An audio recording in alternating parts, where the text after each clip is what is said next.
Club Readership is on a journey to making Africa great again.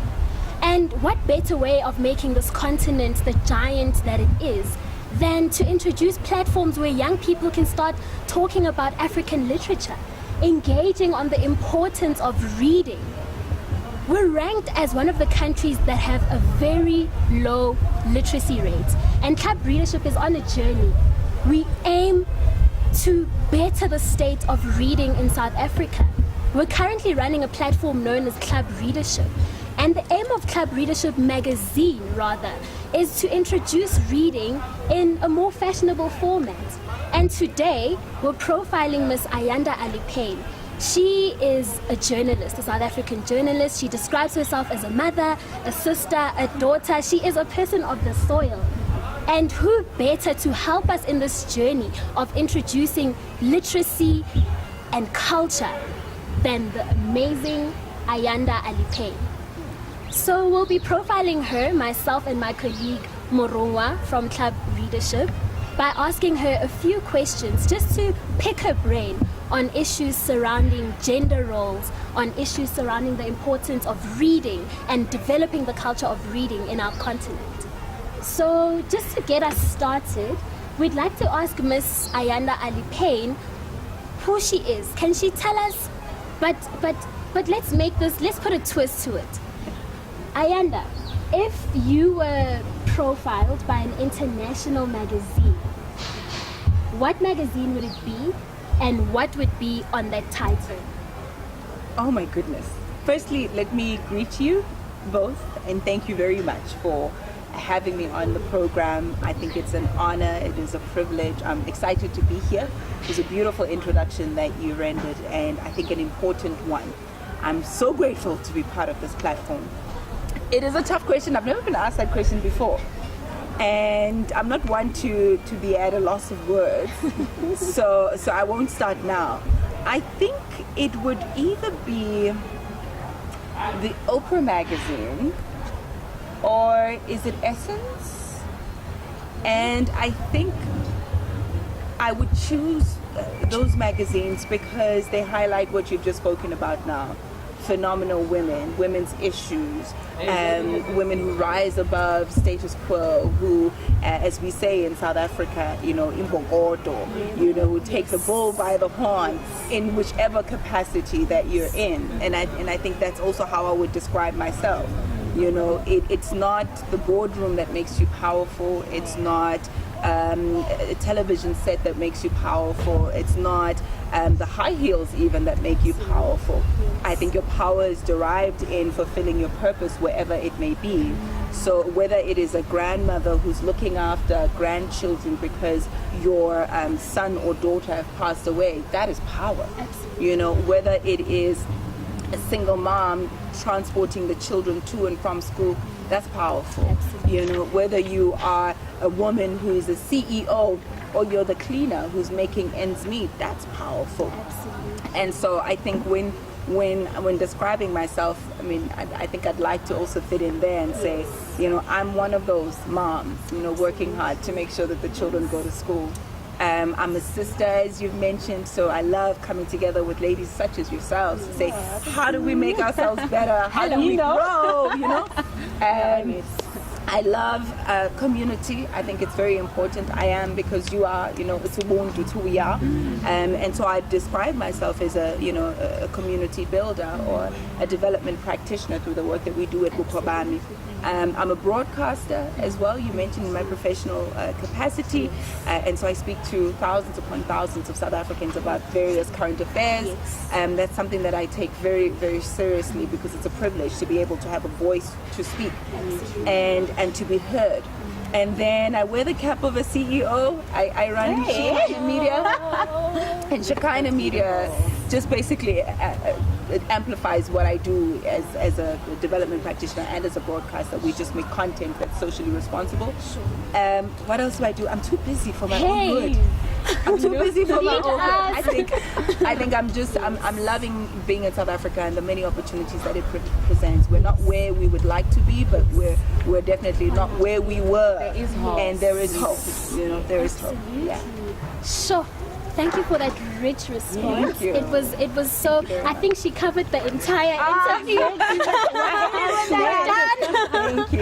We're done. But you've mentioned something about the role that you find yourself occupying in your various capacities. But what would you say is your strength, and how has your strength propelled you as a brand?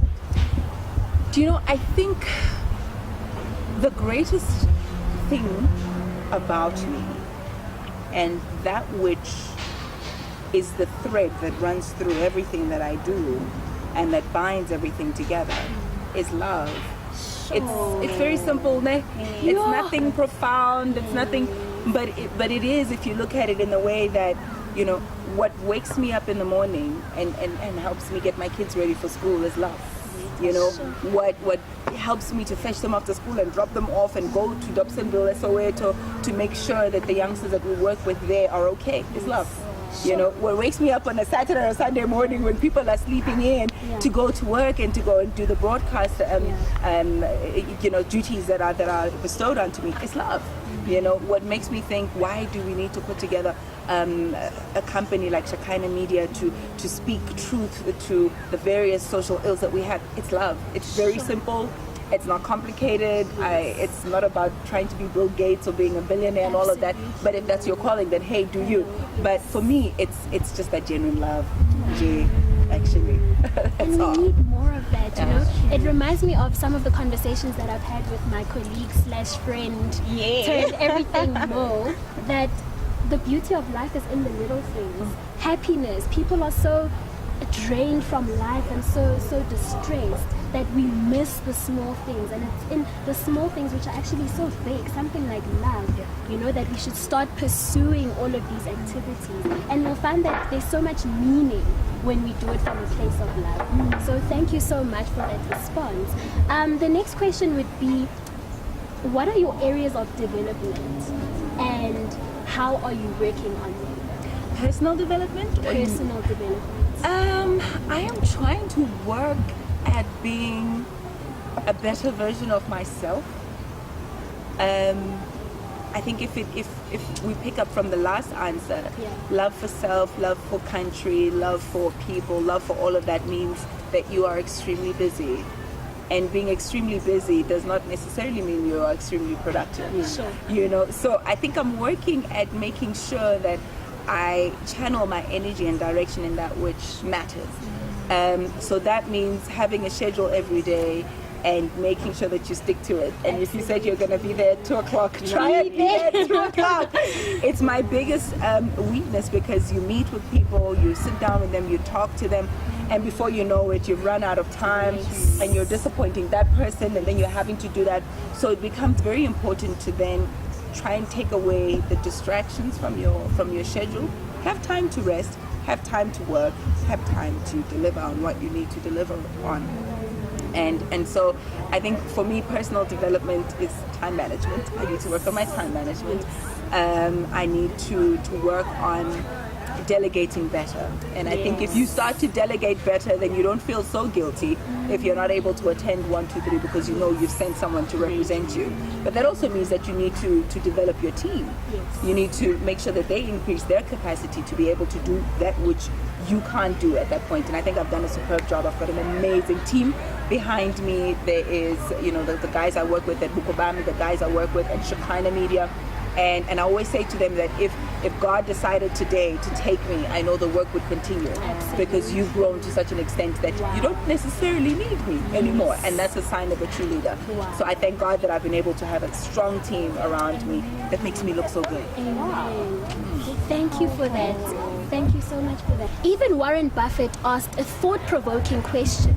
He asks, did you show up for that 2 o'clock appointment? But most importantly, did you show up for yourself? So without further ado, I'll hand over to my colleague Mo, who'll ask Ayanda on some of the issues in women empowerment. Okay, Ayanda, let's talk about women empowerment. Your industry is very big, and I would like to know what do you think is your contribution in this industry? And again, I would like to know, how do you keep yourself not floating around? Because it's a very big industry and people get to lose themselves in it. So as you being yourself, what is that strong character that you hold into in this dynamic movement? Yeah. I mean, I fully agree with you. There's so many things to do in the media industry, and there's so many different platforms, and women in this industry are often compared to one another, so they can be very nasty competition at times. But if you don't know what it is you were created for, then it's very easy to get lost. You quoted Warren Buffett. I'm going to quote Dr. Miles Monroe. He says, where purpose is not known, abuse is inevitable.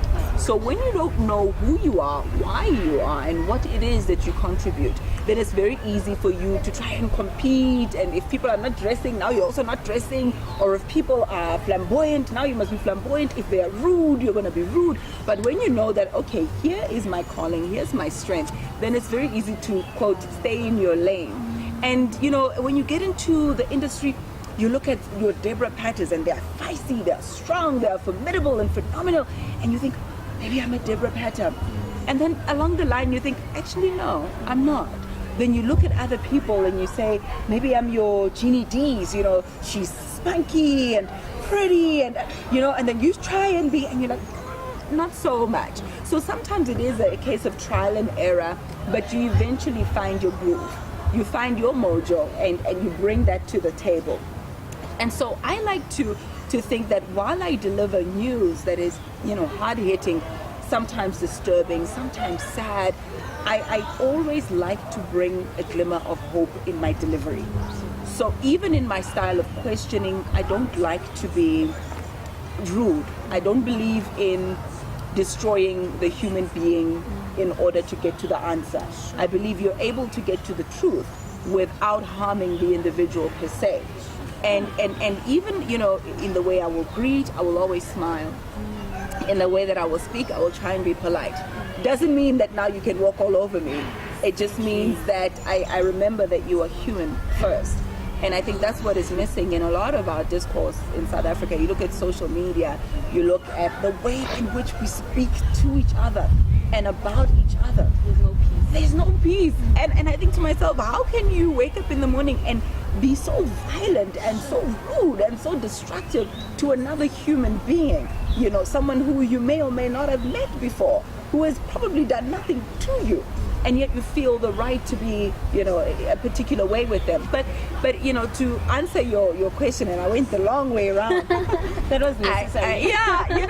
And I always try and remember why it is that I got into this industry, what it is that I'm trying to do, and that keeps me grounded. That makes sure that I don't, get lost in it all and lose myself, because that is very easy to do. Wow. I think today I'm learning about the power of love. Yes. Being yourself, that is a spiritual thing that I think that each and every one of us must carry every day when it gets hard. Like love. Because most of the people, they think that when you talk about spirituality, you speak about church and all that. But that spirit of love and carrying it around, that is really, really powerful. I mean, think about it. If you love your brother, you are not going to steal from him. You're not going to rape. You're not going to kill. If we have that genuine concern and love and care for one another. And if you think about the way in which God, and of course this depends on whether or not you're a creationist and you believe in the design principle as opposed to other ways of creation, but it says God himself is love. So the power that love possesses is a creative power. It is a forgiving power. It is a nurturing power. And I believe that a number of our social ills would not be as prominent as they are today were we to remember that, because Ubuntu is inherently rooted in love. But because of the various social ills that we face, it gets eroded. So when I'm hungry, and I think to myself, Murungwa's sandwich is here, and I love her so much, I'm not going to steal from her, I'm going to ask her. But when I'm starving, it's very difficult to choose between love and my stomach. When I am from a broken family and have been raised, to believe that I'm worthless, it will be very difficult for me to treat you with respect, so that love principle also gets eroded. So for me, I believe that because of the socio-economic conditions in which we live, we forget that universal principle of love, because in the hierarchy, it doesn't take much, it doesn't take a lot of priority. Yeah. We then look for those natural things that you need to satisfy your physiological needs, your stomach, etc. But I definitely think that if we were to go back to that principle, our land would be a better place. If our leaders were to love us, if we were to care about our children. Exactly. Wow, powerful. Moving into another question, I would like to know, because every month there's Women's Day, August. So I would like to ask you, what do you think as a nation we can do to ensure that this day is not only celebrated in one day? What can we do as a nation to come up and say, you know what, each and every day a woman is worth it, you are a leader. It shouldn't be only a month, only August event only. So what do you think as a nation we can do to ensure that we sort of celebrate ourselves? What do you think? I wish there was one pill that we take that will heal everything, but it doesn't work like that. There's a multidisciplinary approach that is needed in order for us to win this battle against violence against women and this fight to affirm women. Firstly, I would say the way in which we women treat each other must never go unchecked, because sometimes we're our own worst enemy. You don't need a guy to tell me that I've got cellulite. It's you two who will tell me, "Ooh, she thinks she's so hot. We need cellulite high." So we are the ones who give the men permission to ill-treat us, So the way in which we have conversations about each other is the first point that we need to look at. Secondly, the way that we raise our kids is very important. The boy child cannot go unschooled when we want to talk about women empowerment. We need to make sure that they understand the value and the worth of a woman, that they understand that we are equal but different, And that's very important for me to look at. So we have to look at the way that we socialize our children. And then we need to do practical things that have to do with the economy. We need to make sure that women get equal pay to their male counterparts for doing the same job equally, if not better. Same qualifications, same contribution, and yet we get paid less.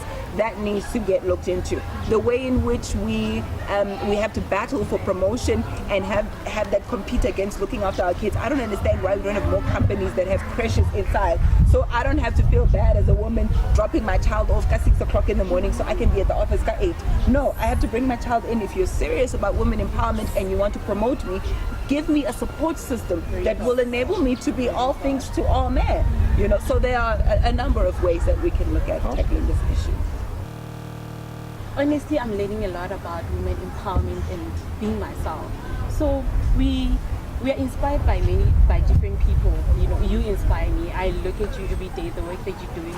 And today you spoke about love, like my favorite, I don't know what to call it. It's my baby. I always say that love has been the only solution to my problems in all aspects of life, be financial, be school, be club leadership, be my family. It has been this tool that I've been using to solve my problems. And who inspires you? A female figure. Who inspires you, and what did that person contribute to where you are today? That's the worst question in the world to ask me, because it just means we're gonna be here the whole day if I were to name everybody. Because I'm inspired by so many different people in different ways. I look close to home and I see my sister, who is a psychologist, and she inspires me. Young woman from Dobsonville, Soweto, who's now heading up a department of psychology at one of the state's universities. She's at New York State University, heading up a department. Hello. Doing the thing. She's doing her PhD now, and I know her beginnings, and so I look at her and I'm inspired. I look at Rishabi, who also happens to be from Soweto, Orlando. And watching her career moves and everything that she has done, it really inspires me. I can name them, your Basitsana Kumalos of this world, your Kanye Lomos of this world, your Carol Bowers, all of them, all those people. You look at them and you think, wow, different aspects of what they bring to the table will resonate with me. And then again, I'll go back to what I said earlier your gogos in the township who's sitting there attending some and biscuits and all of that, not because she wants to, not because that was the life that she chose for herself, but because when life dealt them lemons, they decided to make lemonade out of that. These are their twilight years. These are when, they're supposed to be reclining and traveling and doing all sorts of things and enjoying themselves, and yet they find themselves getting back into the game of life more so than they did previously, and harder because the odds are against them. And those are the women who make me feel like, Ayanda, you've got a lot going for you. Get up, girl, and work. And then I look at my own mother, and we were just thinking about that with my sister. She passed away, and just now in September the 11th was the anniversary of her passing. And I thought about all that she contributed. That woman took us to your multiracial schools before it was popular. I don't know what it was that said to her, this is possible. She went and she looked for schools when there was no Google to search, where do I take it? She took a taxi, and when my dad said, well, there are plenty of good schools here in the township, how are you going to take the kids to school? She said, I will get myself a driver's license. Wow. It wasn't popular then for women to drive. She got a driver's license and she did the thing. She then said, I want my kids to be on TV. Listen, it was an anomaly. Kids were not necessarily on TV. She found an agent for us. She put us in there. She told us, you can do anything that you can do, that you want to do.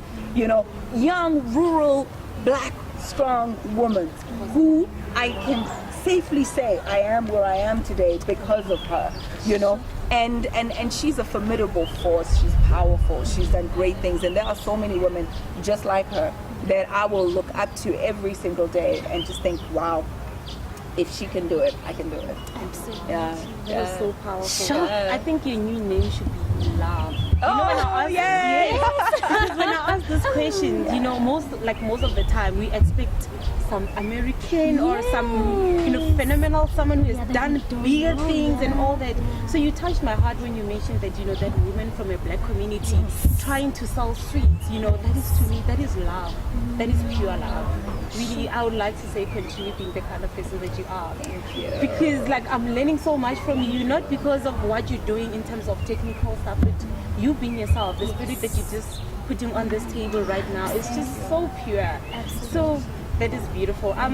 Now we'll move into talking about gender roles, how they affect us in our society. And I'll hand into my colleague to.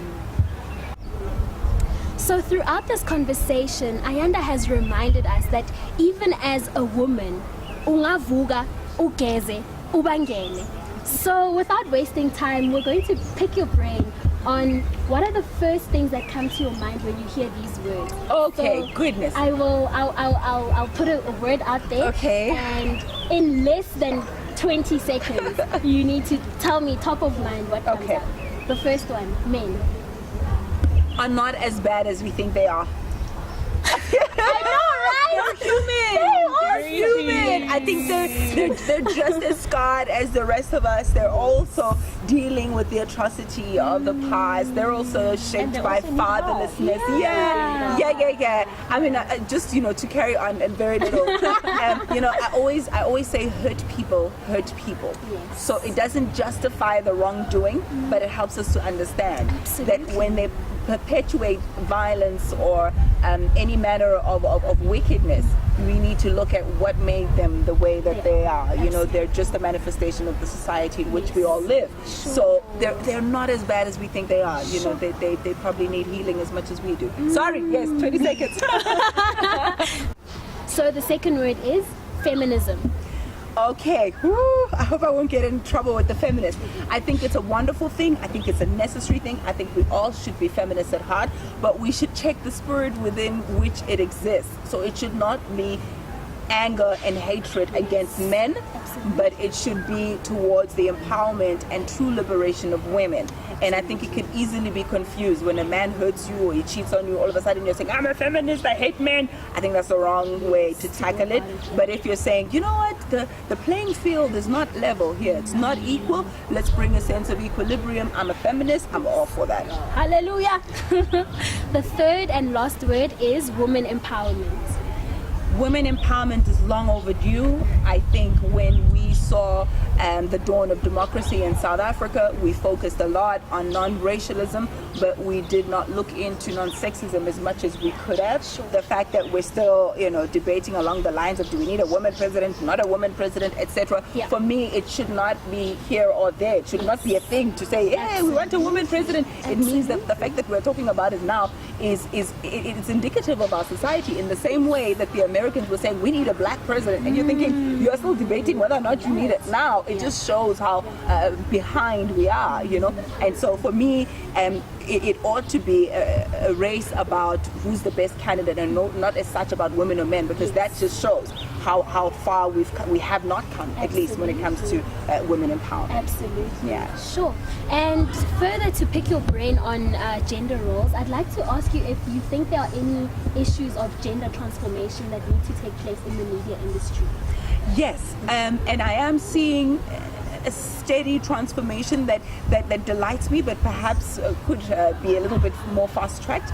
Okay. For me, my big issue with the media industry is that we're not seeing the means of production getting into the hands of black women as fast as it possibly can. I mean, I mentioned Basi, she's doing the thing, I mentioned Yokanye Zomo, definitely also. We need to see more young black women, I think, coming to the fore, owning the means of production. We're a lot of pretty faces in front of the camera, that's great, but we need to know where the money is coming from, where it's going, and who controls it. And I think there is where we still need to see transformation. Sure. Wow. That was a wrap of Ayanda's views on gender roles, and I will hand over swiftly to Murungwa to pick Ayanda's brain on what she deems readership is. As Matlodi mentioned, that club readership is an institution that focuses on African literature, promoting the culture of reading. I mean, we think that reading is important. It's actually important. You don't have to think about it. It's important. So I'd like to hear your views on the culture of reading in black communities. I think readers are leaders. I cannot overstate that. We had a symposium not too long ago. The city of Ekurhuleni is arguing for the creation of a university in that particular area. And a lot of people stood up and they said, what's the use of being educated when we don't have jobs? And that's a serious question. We see so many young graduates who are unemployed, and I couldn't help but think about it myself and say, yeah, but what is the use? Until I realized that it's not as much about the certificate or perhaps even the job itself. It's what reading does for you. The act of sitting down and opening that book and getting content that you are working for. It's not passively sitting and receiving information via television. There are various mechanisms that go into your mind that enable you to increase your capacity to adapt, to learn, to grow when you open a book and consume knowledge, And those are some of the things that we've been deprived as black people. Sometimes we've been made to see reading as a chore, as something you have to do at school. We have yet to develop the love and the appreciation for it, which is quite sad, because if you see our forefathers, who fought in the struggle, be it in the ANC or black consciousness, those were readers. I mean, those guys were bad, Those guys were incredible. So I definitely think it's something that we can still grow and cultivate. And I think it's absolutely necessary that we read more of anything, but more importantly of our own culture, of our own issues, so that we can grow. And that way you will not be looking for a job, but you will be looking for solutions that will help other people also get jobs. It just stretch your mind and it helps you. So I think it's so important, and I'm grateful for so many initiatives that encourage literacy, that encourage reading. They can never be enough. We must do it in the rural areas. We need to do it in the townships. I think the state of reading is akin to human rights violations as far as I'm concerned in the country. I'd equate it to that, because I work with kids who are in grade 10, 11 in matric, and when they open a book, their reading level is similar to my 7, 8-year-old. That's a travesty of justice, my friend. That ought to not happen in a democratic South Africa, that someone is able to read better only because their parents are better resourced. So my child, who goes to a multiracial school, is able to read with meaning and understanding and fluency at the age of 7, 8. and umntwana said grade 10 and 11, elokishini is able to not. That is apartheid as far as I'm concerned. That should never be allowed to happen. So the onus is not only on us and other NGOs, the onus is on government, the onus is on the private sector. We need to get up and do something about this. You know, when you're mentioning that about a grade 7 and compared to a 7-year-old, when a 7-year-old compared to a 13-year-old, you know, the gap in between. So what do you think, how can we promote the culture of reading in a fashionable manner? You know, because I still find it like people are still getting bored of reading. People at this level, university, they say, I can't read. How can we promote the culture of reading in a fashionable manner? Yeah, I think we need to make reading sexy again. You know, we need to make it sexy. We need to give it that swagger. And instead of the vrpaz, you know, you need to start seeing people opening up a book for the fun of it. Let's be at Maponya Mall, sitting there at McDonald's, reading your book, you know, looking fly with your red lipstick. Hello. You know, because that's how. Let's go on a picnic. That's how we do it. Yes, you know, and that's very important. But also, let's create content that will speak to our children so that they would want to read. You know, reading is not as elusive as we think it is. I mean, look at your Daily Sun. Daily Sun newspaper. It's the most read newspaper. If, you know, I stand to be corrected, but if it's not the most, it's one of the top 5. You know, so which means black people are reading. The question is, what are they reading? So we need to start having our own content that speaks to us. We need to have content that speaks to the kids. Why not write about your vrpaz, you know, and let the kids read? There's this series, Somu the Wife, you know, Somu the Wife, and there are a number of them because that's our own content. Those are things to which we can relate, and they get read a lot. So we need to start writing our own stories that we'll find interesting, and our kids will use as a page turner to say, I can't get enough of this book. You know, when you're speaking of we need to tell our own stories, you know, you remind of the vision of club leadership. Because you always ask, what is your story? Tell us your story. And other than us promoting the culture of reading, we saw a gap that we also need to start developing authors. You know, we need to produce relevant material for people to read. So in that way, we are a publishing company, you know. So we don't just want to promote the culture of reading, but we also we saw a point, a need that we need to produce relevant materials for young people or everyone to read. So moving to the next question, I'd like to know what is your current read? You know. Oh, just today I bought Zeksimda's Little Sons. I sent out a tweet on Heritage Day, you know, with my traditional garb, Sikhosa, and I put my tribe or my clan name, as it were. You know, I said, Jolungomo, Pangomo, Engeba, Ngwanya, you know, Tololom Togas, all of that. And I said, this is who I am. And he responded and said, you know, if I knew that you were Machola, I would have brought a book that would teach you more about your people, where they're from, etc. And I said, I didn't know!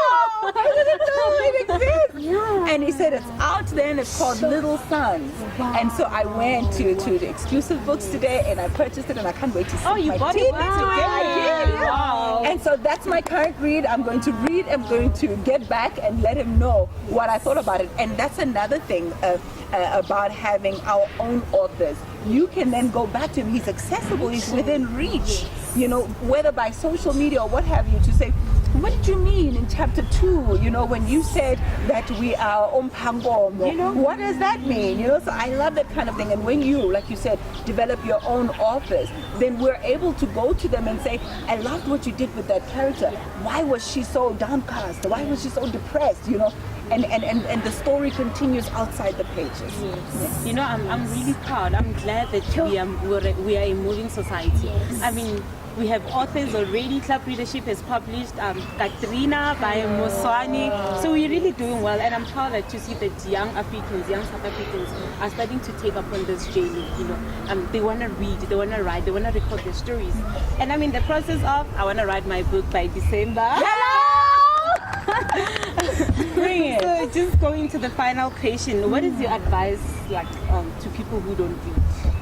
What is your advice on that? Yeah. You know, we are creatures of habit.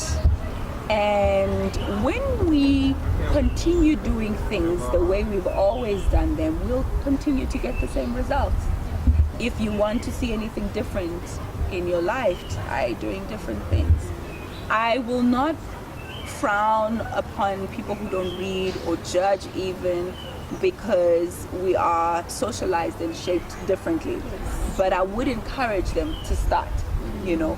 Don't go and read your thick books like this. They're very intimidating.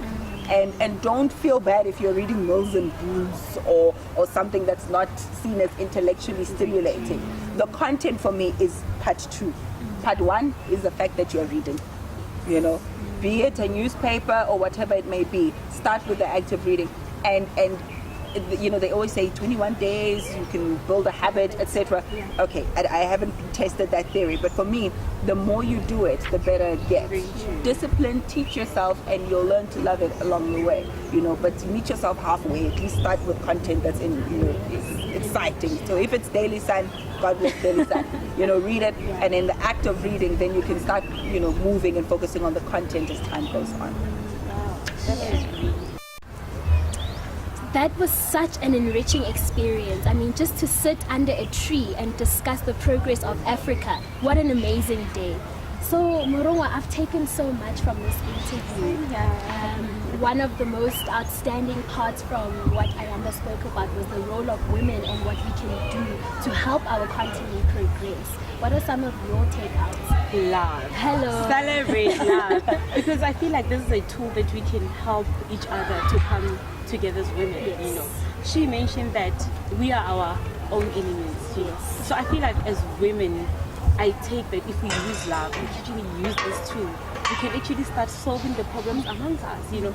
Most importantly, we're going to help each other to find our inner selves, because we struggle a lot with that. Hence, less self-confidence, hence jealousy, hence, did you see her? So I think that that's what I've taken. I'm taking it home, and I'm going to leave it from now, you know. The love that you have is what I'm taking home, and I'm hoping to really, like, you know, spread it amongst people around me. Yes. Thank you so much for that. Thank you.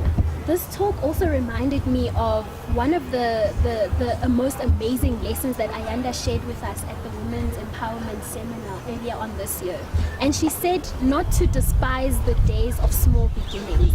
And I think we can really use this platform. I'm seeing how club leadership can be a platform for people to expose their small beginnings and use those small beginnings to create bigger ones by writing and giving us that content that we need. Right?